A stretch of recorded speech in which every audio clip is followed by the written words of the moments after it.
espalhados sobre a face da terra, seja em casa ou nos templos, louvando ao Senhor também neste dia bendito que foi reservado para o Senhor. Aqui nós temos 50, como eu disse, que faremos parte aqui deste culto público ao Senhor, mas os irmãos que nos acompanham em casa também, em sua devocional particular, no seu culto doméstico, também vão louvar ao Senhor juntamente conosco nesta manhã. Quero convidar os irmãos a abrir as Escrituras para darmos início ao nosso culto no Salmo de número 113. Eu farei a leitura dos versos de 1 a 3, e à medida que os irmãos forem encontrando, eu peço que, por gentileza, coloquem-se de pé, pois logo na sequência vamos entoar o hino de número 21, Deus de Abraão. Salmo 113, versos de 1 a 3, diz assim a palavra do nosso Deus. Aleluia! Louvai, servos do Senhor, louvai o nome do Senhor. Bendito seja o nome do Senhor, agora e para sempre, do nascimento do sol até o acaso. Louvado seja o nome do Senhor. Aleluia, irmãos. Com esse sentimento de adoração, é que vamos entoar agora o cântico de número 21 do nosso inário, Deus de Abraão. Vamos louvar ao Senhor.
Bem, os irmãos que estão aqui podem sentar-se.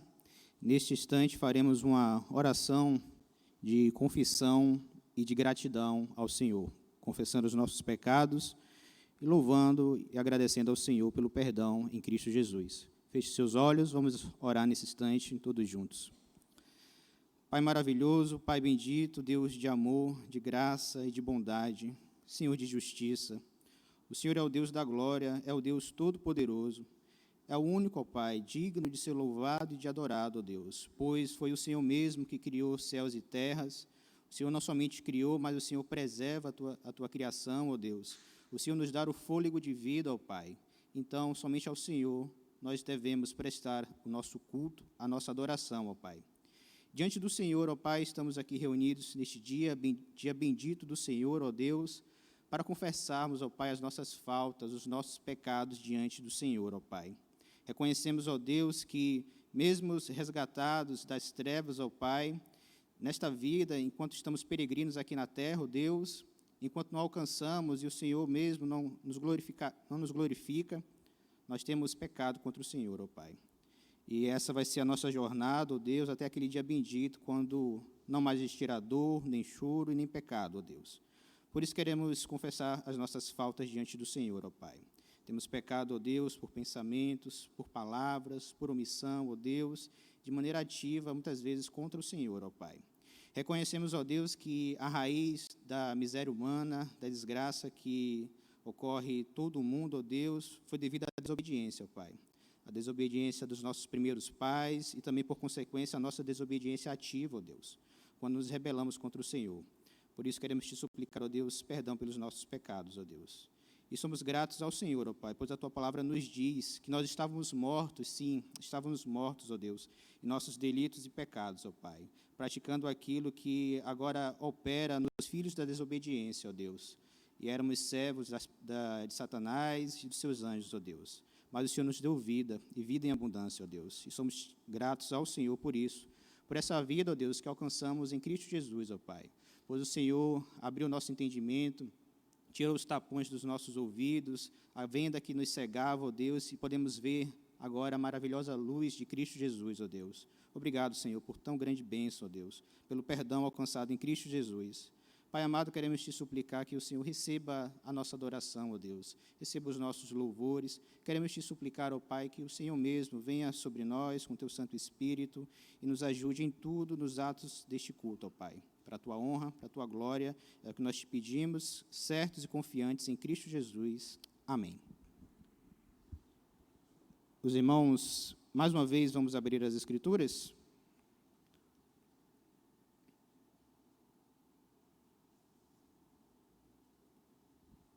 Agora, em Mateus, no capítulo 5, uma leitura alternada da palavra de Deus, Mateus, capítulo 5, versos de 33 a 37. Mateus, capítulo 5, mesmo sentados, mas com toda a reverência à palavra do nosso Deus, faremos essa leitura dos versos 33 a 37.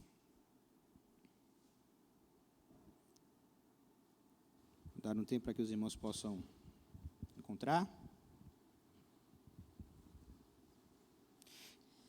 Também ouvistes que foi dito aos antigos: não jurarás falso, mas cumprirás rigorosamente para com o Senhor os teus juramentos.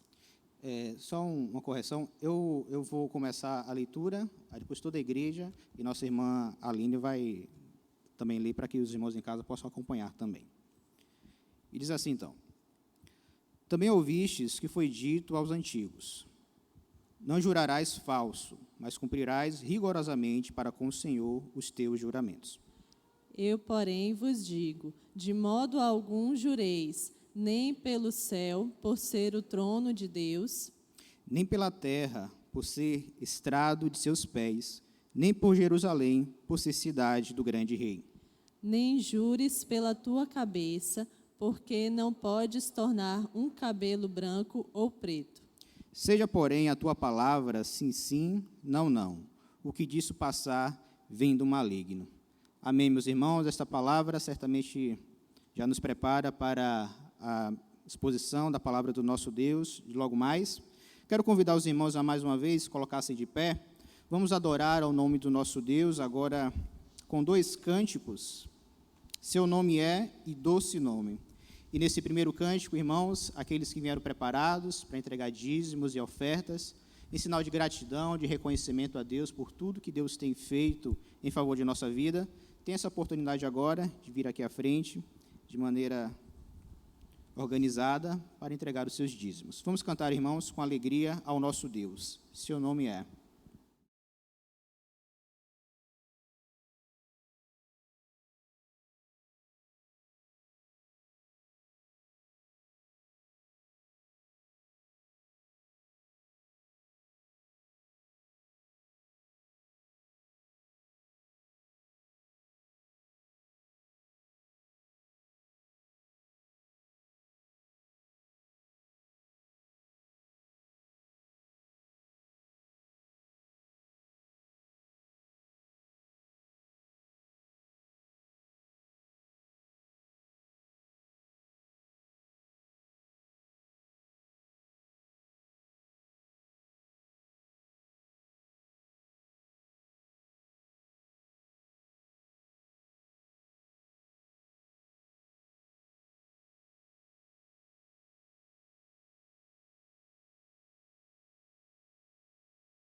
Reverendo Marcos André ainda desfruta de um período de férias, então teremos hoje a oportunidade de ouvir a palavra do nosso Deus por meio do presbítero Fernando Vargas, a quem eu chamo aqui à frente agora, para que possa ser instrumento na mão de Deus para anunciar a sua palavra.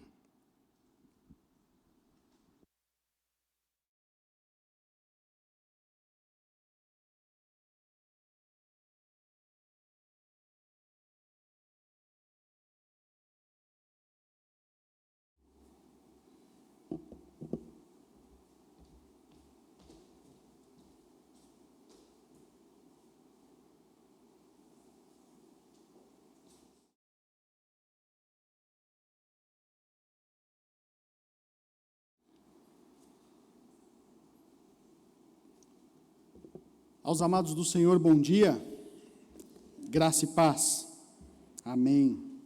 Louvado seja o nome do Senhor, que nos chama, nos convoca, para nessa manhã ouvirmos a sua palavra.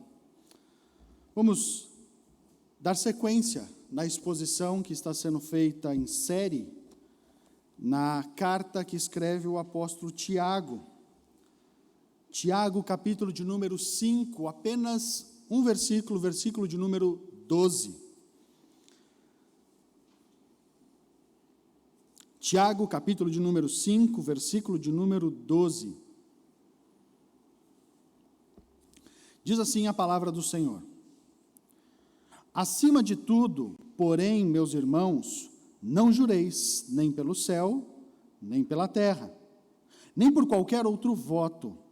Antes, seja o vosso sim, sim, e o vosso não, não, para não cairdes em juízo. Oremos mais uma vez. Senhor Deus, nosso Pai bondoso, Senhor de graça e misericórdia, nós estamos diante do Senhor, ó Pai, reconhecendo a nossa necessidade, a nossa carência de ouvir a Tua voz. Por isso suplicamos ao Senhor, ó Pai, que fale aos nossos corações, apesar do instrumento. Que o Senhor, ó Pai, me use e use a minha boca para falar da Tua palavra, para ser voz do Senhor, ó Pai. Abençoe os irmãos que aqui estão, abençoe os irmãos que estão em casa, e que seja uma manhã em que a Tua palavra possa nos admoestar, mas também possa nos animar, possa nos exortar. Nós oramos ao Senhor, gratos por tudo que o Senhor tem nos dado, gratos pela Tua palavra. Oramos no nome do Senhor Jesus Cristo. Amém. Irmãos, quando eu era criança, eu tinha uma prática, que eu imagino que alguns dos irmãos talvez tenham tido também quando crianças, que era a prática de colocar as palavras "eu juro" ao final de qualquer frase. Então, eu jurava por qualquer coisa. Tudo era um motivo de eu dizer alguma coisa e dizer "eu juro". Essa prática bastante infantil, na verdade, levava a ter algumas diferenciações, inclusive. Então, eu dizia assim: "eu juro pela vida do meu irmão", "eu juro pela minha avó", "eu juro pela minha mãe", e eu tinha a falta de temor de dizer "eu juro pela minha mãe mortinha". E certamente alguns dos irmãos que estão aqui estão se identificando com esse tipo de atitude bastante infantil relacionada aos juramentos. Essa prática era uma prática que eu tinha até um dado momento em que um primo meu, me vendo fazer coisas desse tipo, falou assim: "você não pode jurar porque jurar é pecado. Jurar é pecado, você não pode jurar". Aí um outro primo, um pouco mais moderado, né? Não era igual a mim, que jurava por qualquer coisa, e não era tão radical, tão severo quanto o outro que falava "não pode jurar de jeito nenhum, porque é pecado". Ele falava assim: "você pode jurar por qualquer coisa, só não pode jurar por Deus". E eu confesso, irmãos, que quando eu fui preparar esse sermão, essas coisas vieram à minha mente, e a percepção é o quanto nós também, inclusive nos dias de hoje, apesar da idade, de não sermos mais crianças, apesar de termos algumas crianças aqui, ainda temos práticas e um pensamento infantil, como esses que eu acabei de relatar nessa ilustração. De fato, a formação e a maneira como que as pessoas, de forma geral, pensam sobre jurar é altamente equivocado.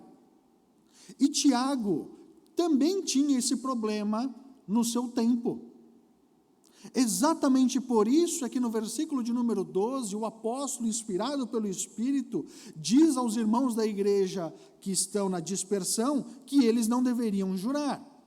E aí, certamente, aquele meu primo um pouco mais rigoroso quanto aos juramentos poderia dizer: está vendo, primo?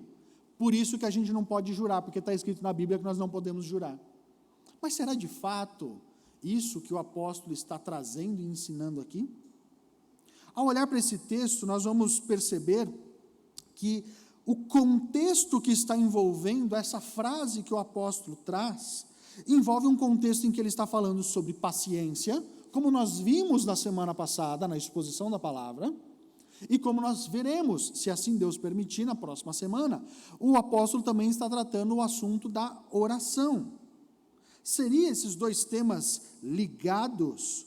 Estariam esses dois temas conectados e esse verso estaria ali como põe aí no meio? Ou será que de fato o entendimento de que a nossa vida, diante das dificuldades, nós devemos ser pacientes, não jurar e orar? Bom, esse certamente é o entendimento correto quanto a esse texto e esse verso que está diante de nós. Tiago está trazendo a esses irmãos da igreja que está na dispersão as palavras finais e as rápidas orientações como a maneira como eles deveriam viver em diversas situações. Tanto o que eles deveriam falar quando resistidos, como eles deveriam proceder quando estivessem enfermos. A carta de Tiago, de um modo geral, ela conecta muitos dos temas que também é dito nos evangelhos.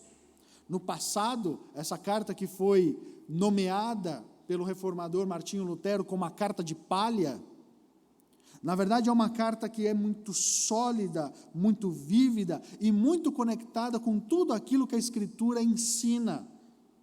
E o que Tiago está trazendo aqui é também uma repetição daquilo que o mestre ensinou no Sermão do Monte, como nós vimos na nossa liturgia, na leitura de Mateus capítulo 5, versículos 33 a 37. Essa carta nos corrige e nos ensina sobre as nossas práticas cotidianas. E é exatamente nesse sentido que o apóstolo está tratando quando fala no versículo de número 12. Quando ele diz: acima de tudo, porém, meus irmãos, não jureis nem pelo céu, nem pela terra, nem por qualquer outro voto. E esse é o primeiro ponto que nós podemos analisar. Quando e pelo que não devemos jurar? O apóstolo ele é enfático em dizer: não jureis. Aliás, esse é um verbo imperativo desta frase. Ele está dizendo que não deve ser feito nenhum juramento. Mas estaria Tiago, de certa forma, destoando um pouco de tudo aquilo que está ali na Escritura? Ou a perspectiva do apóstolo é uma perspectiva dentro do contexto do que aqueles irmãos estavam vivendo, que dizia a eles que por determinadas coisas e de determinadas formas eles não deveriam jurar? Esse, de fato, é o entendimento. Na verdade, Tiago está concordando com tudo aquilo que a Escritura diz, principalmente o que está dito em Deuteronômio, capítulo 6, versículo de número 13, que diz assim: o Senhor, teu Deus, temerás, a Ele servirás, e pelo seu nome jurarás. O apóstolo está corrigindo os irmãos dessa igreja, que estavam jurando pelas coisas terrenas, pelas coisas da criação, pelas coisas visíveis, e exatamente em oposição ao que está acontecendo, é uma oposição àquilo que está prescrito na palavra do Senhor. A palavra de Deus diz, como nós vimos aqui em Deuteronômio, que nós devemos jurar no nome de Deus. E o que o apóstolo está corrigindo aqui é exatamente o erro dos irmãos da igreja, que estavam jurando pelo céu ou pela terra, ou qualquer outra coisa, que é o que está aí, nem por qualquer outro voto. Eles tinham a prática infantil de jurar pelo irmão, pela irmã, pela avó, pelo tio, pelo céu, pela terra. Eu juro que cai um raio na minha cabeça. Eu juro que aconteça uma coisa ruim comigo. E esses juramentos, essas invocações da criação ou de pessoas humanas como garantidores daquilo que está sendo dito como verdade, é o que o apóstolo está aqui se opondo. Não jure nem pelo céu, nem pela terra, nem por qualquer outro voto. Um juramento, na verdade, é uma confirmação verbal que busca uma garantia. E apela-se para uma testemunha divina. Essa é uma prática de juramentos ao longo de toda a história. Você quer fazer uma confirmação verbal, você quer dar uma garantia dessa confirmação, e você busca uma testemunha divina. De tal forma que, se você violar este juramento, aquela testemunha divina é quem virá e cobrará de você o fato de você não ter dito a verdade. Isso é a prática ampla, cristã e não cristã, do que nós consideramos, do que é considerado juramento. Na verdade, havia nos tempos da igreja primitiva, alguns homens, filósofos essênios, por exemplo, que juravam uma única vez quando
as coisas do cotidiano, então.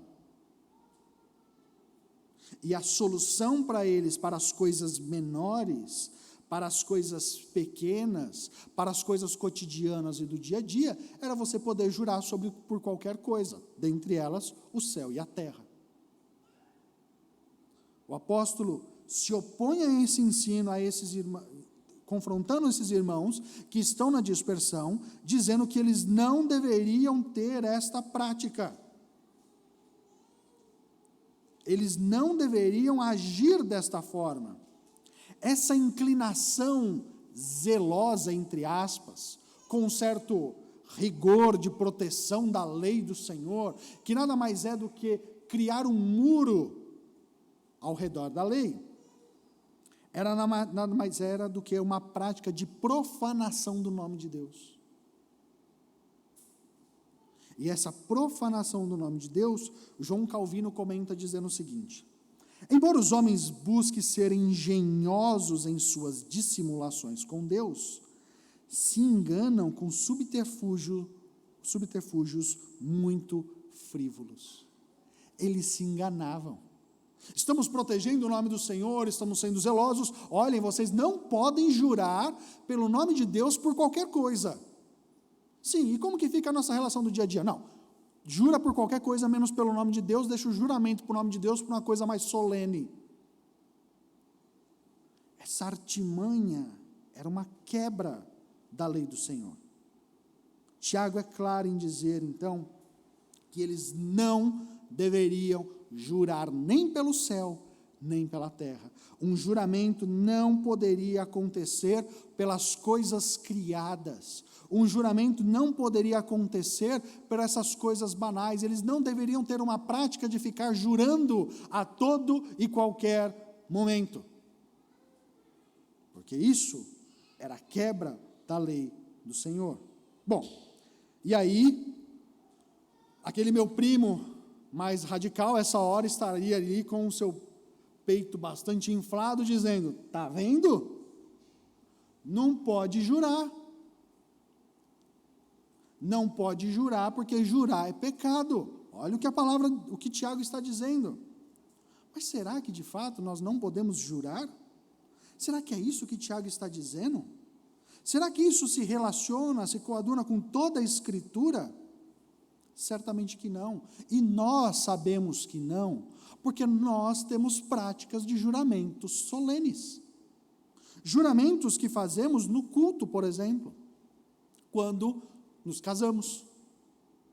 Juramento que é feito quando trazemos os nossos filhos para o batismo. Juramentos que fazemos quando fazemos a nossa pública profissão de fé. Ou mesmo juramentos que acontecem quando há ordenação de oficiais. Então, os juramentos não são em si errados.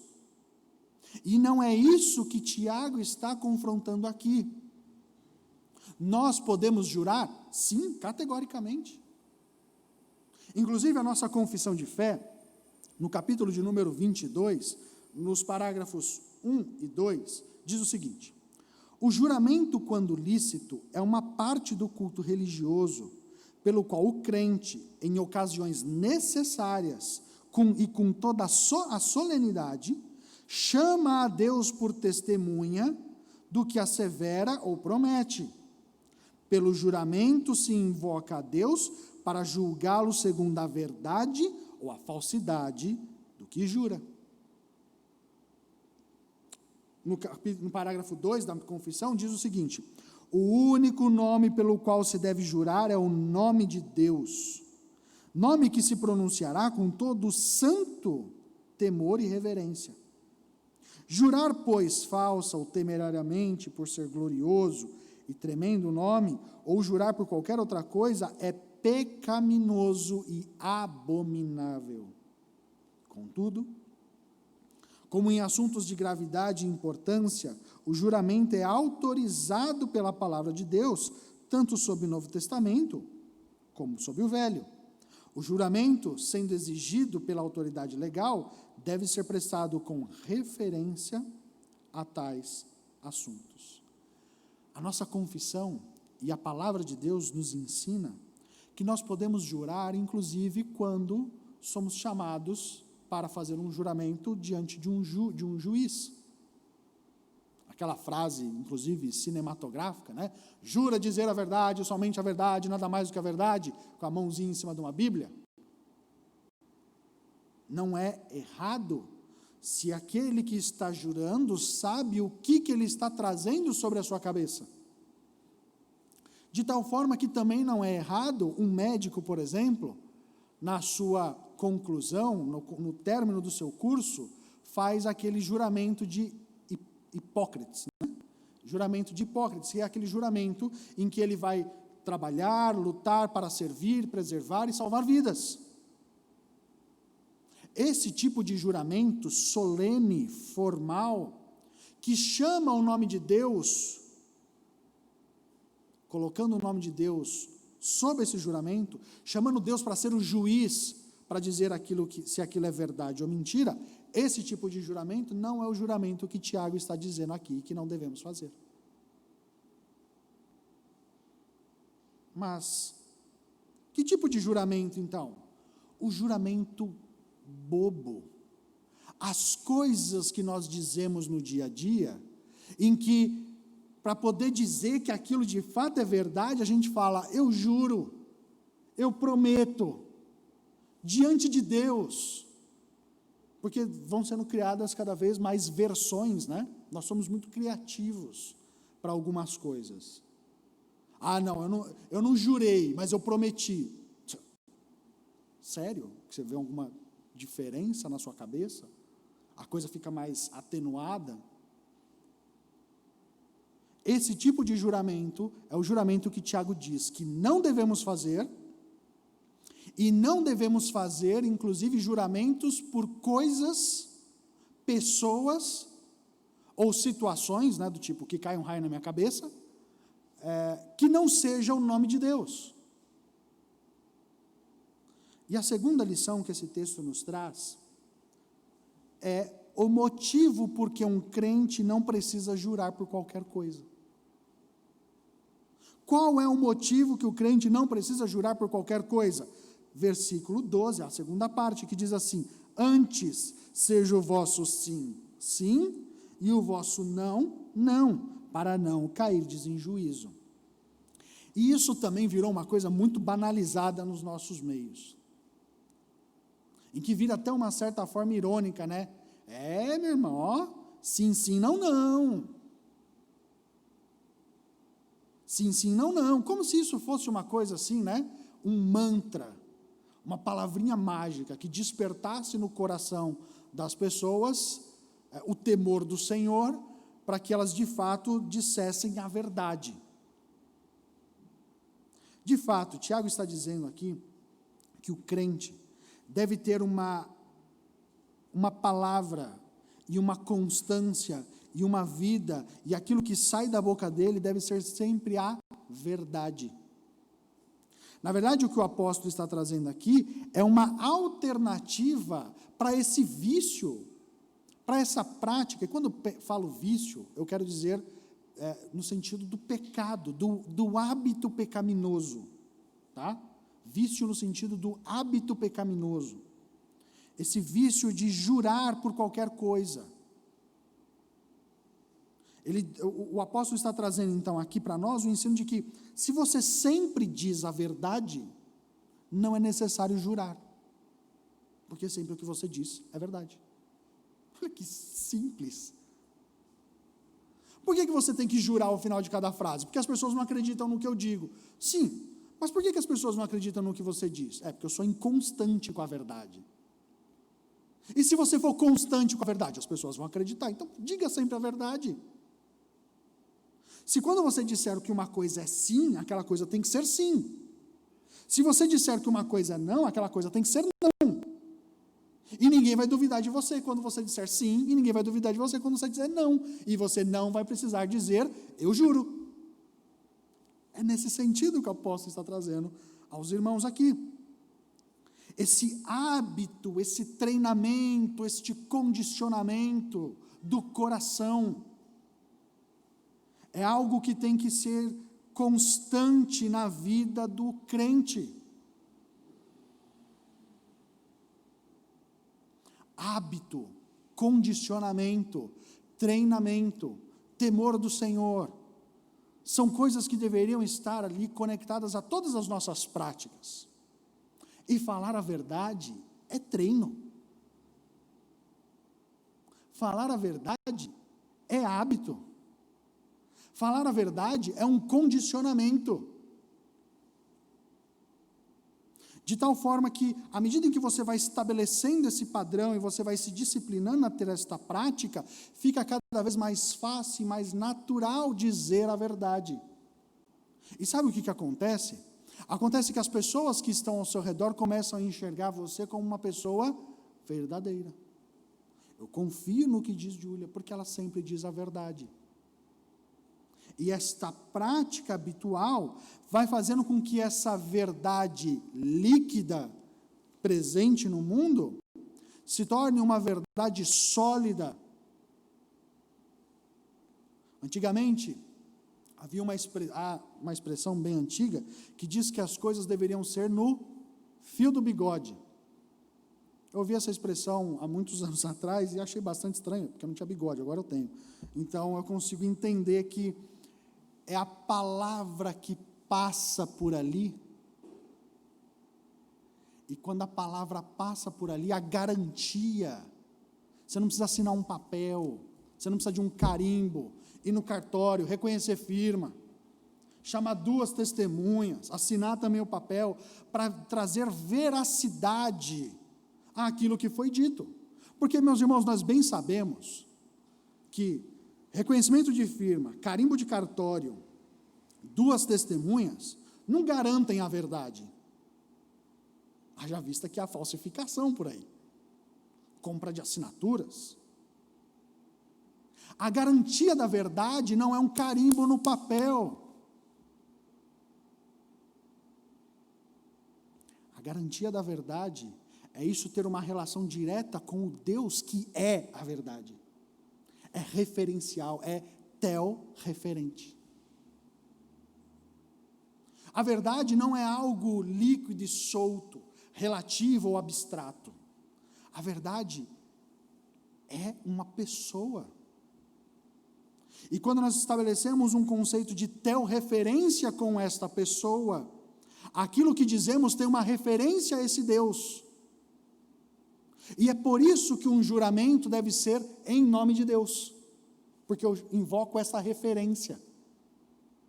Não só no estabelecimento da verdade, mas também como o juiz que, com seus olhos santos, julga o que é verdade, sendo ele a própria verdade. Tiago traz para nós essa ideia, esse conceito e diz: irmãos, vocês devem ser firmes em suas palavras, vocês devem ser firmes nos compromissos que fazem. Dessa maneira não haverá dúvida sobre aquilo que é dito. Você só precisa jurar por aquilo que é solenemente necessário jurar. Todo o restante não é necessário. Sabe por quê? Porque da sua boca só sai a verdade. Porque da sua boca só sai a verdade, você não precisa jurar. Quando você diz que uma coisa é sim, é sim. E é isso que o apóstolo está dizendo aqui, quando ele diz assim: antes seja o vosso sim, sim. Calvino faz uma proposta de tradução desse texto muito agradável, que diz assim: que seja